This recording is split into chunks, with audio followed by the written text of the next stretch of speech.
नमस्कार मित्रांनो, आज सकाळी एक गमतीशीर गोष्ट घडली आपल्यातल्याच एका व्यक्तीबरोबर. त्या व्यक्तीला भारतातनं परदेशात जायचं होतं कामासाठी आणि अर्थातच मध्ये स्टॉपओव्हर होता, कनेक्टिंग फ्लाइट्स होते, विजाची प्रोसेस होती कारण वर्क विजा इन्व्हॉल्ड होता या सगळ्या प्रोसेसमध्ये. आणि गंमत अशी घडली की तिचा सकाळी जेव्हा मला सरांना मेसेज आला त्यावेळेला तिची भारतातनं जी फ्लाईट तिला ज्या स्टॉपओव्हर डेस्टिनेशनला नेणार होती, जिथून तिला पुढची फ्लाईट पकडायची होती, ती तिची फ्लाईट मिस झाली. आता अशा वेळेला जेव्हा आपण ह्या सगळ्या गोष्टी इतके वर्ष फॉलो करतो, आपण टॅपिंग करतो, आपण एंजल्स करतो, frustration, anxiety at its peak असणार ना की आपल्याबरोबर असं का? कॅबवाल्याच्या चुकीमुळे किंवा काहीतरी बाकी एरर्समुळे आपली फ्लाईट का मिस व्हावी? सो तशाच एन्झायटी आणि फ्रस्ट्रेशन मध्ये ती होती.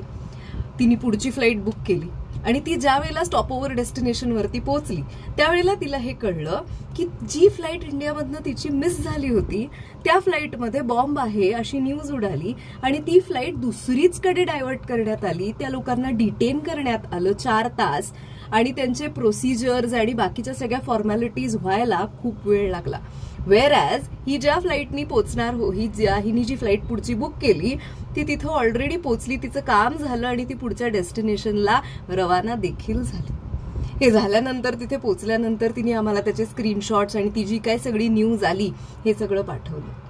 ह्याचा अर्थ काय की वी आर ऑलवेज गायडेड.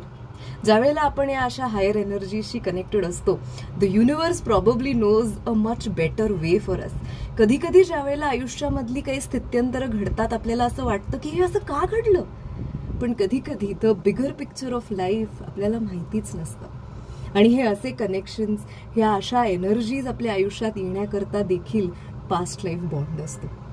असं म्हणतात की जगामधली फक्त 1% लोक या हायर एनर्जी सेंटर्सकडे आकर्षित होतात.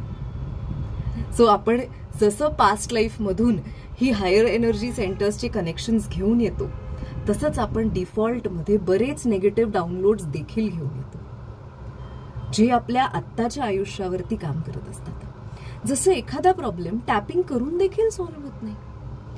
टॅपिंग सोडा, तो प्रॉब्लेम सॉल्व्ह करण्याकरता आपण जगामधल्या सगळ्या थेरपीज वापरतो पण त्याचं उत्तरच मिळत नाही. वारंवार होणारे लॉसेस, कळत असून पण आपल्याकडनं वारंवार होणाऱ्या त्याच चुका, सतत आरोग्याचे क्रायसिस, कायम इमोशनल क्रायसिस.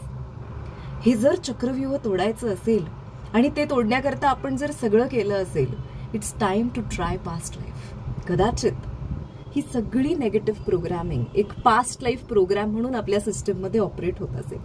येत्या रविवारी पुण्यामध्ये आपण PLR सेशन करणार आहे, which is past life regression therapy experience करणार आहे ऍब्सोल्युटली फॉर फ्री. सो शोधण्याचा प्रयत्न करूया की आपली अनुत्तरित प्रश्न जे आहेत आयुष्याचे त्याचं गूढ कुठेतरी या पास्ट लाईफ मध्ये दडलेलं आहे का आणि त्याच्यातून काही सुटका होऊ शकते का. अवश्य या. आणि ज्या लोकांना, जे तुमच्या संपर्कातले 1% मधली माणसं आहेत की त्यांना ह्या विषयाबद्दल कुतूहल आहे आणि हे एक्सपिरियन्स करण्याची जिज्ञासा आहे त्यांच्यामध्ये, अशा लोकांपर्यंत हा व्हिडिओ अवश्य पोहोचवा. येत्या रविवारी पुण्यामध्ये मॉडर्न कॉलेज हॉलला संध्याकाळी 6 ते 9 हा कार्यक्रम होणार आहे. अवश्य या आणि आयुष्याचा हा गुंता सोडवण्याचा प्रयत्न करूया. नमस्कार.